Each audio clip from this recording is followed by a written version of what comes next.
बात करने वाले हैं सिम्बायोसिस की. If we talk about living creature in nature, then we can find that every living creature needs another living creature to survive or to fulfill some requirement. Also they need some abiotic factor जिससे कि वो अपना जीवन व्यापन कर सके. इस तरह के रिलेशनशिप को हम कहेंगे interaction. And these interaction can be positive type और नेगेटिव टाइप. अच्छा, मेन इंटरेक्शंस होते क्यों हैं, क्यों ये रिलेशनशिप की या बॉन्ड की जरूरत पड़ती है? To fulfil these requirement. Maybe there is a requirement of nutrition, food, हो सकता है शेल्टर की जरूरत हो, या फिर ट्रांसपोर्टेशन की, एक जगह से दूसरी जगह तक जाना, या फिर प्रोटेक्शन की. इस तरह की जरूरतों को पूरा करने के लिए हम लिविंग क्रिएचर एक दूसरे से डिपेंड मतलब कि जुड़े रहते हैं या रिलेशनशिप में रहते हैं.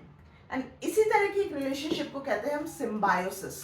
When two or more living species are in bond, are in long term relationship to fulfil their need, this is called symbiosis. Symbiosis can be of three types in which two species are always there. If both the species get benefit from each other in the presence of their each other, then it is called as mutualism. बहुत common एक सा example है इसका. आपने flower देखा होगा, उस पे एक कीड़ा या कोई भी बी आके, हनी बी आके बैठती है, नेक्टर लेती है, उसकी बॉडी सरफेस पे क्या पॉलन्स चिपक जाते हैं, फिर वो दूसरे फ्लावर पे जाके बैठती है, तो पॉलिनेशन इस तरह से होता है. तो दोनों का ही फायदा हो रहा होता है, फ्लावर का भी और किसका, बी का भी.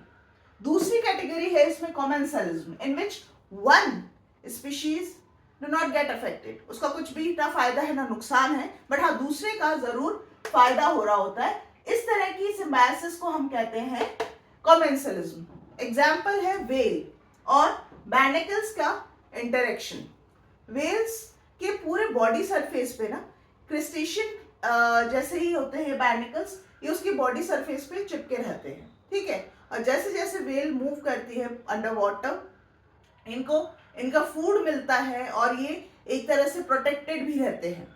सो this is how barnacles get benefited due to well. Parasitism in which एक का भरपूर नुकसान हो रहा होता है लेकिन दूसरा फायदे ही फायदे में होता है.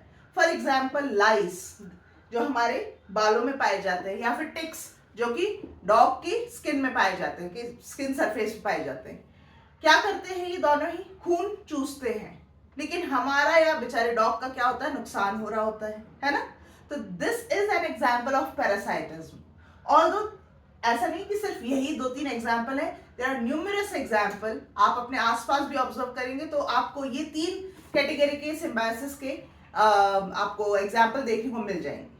सो this is about the symbiosis and the categories.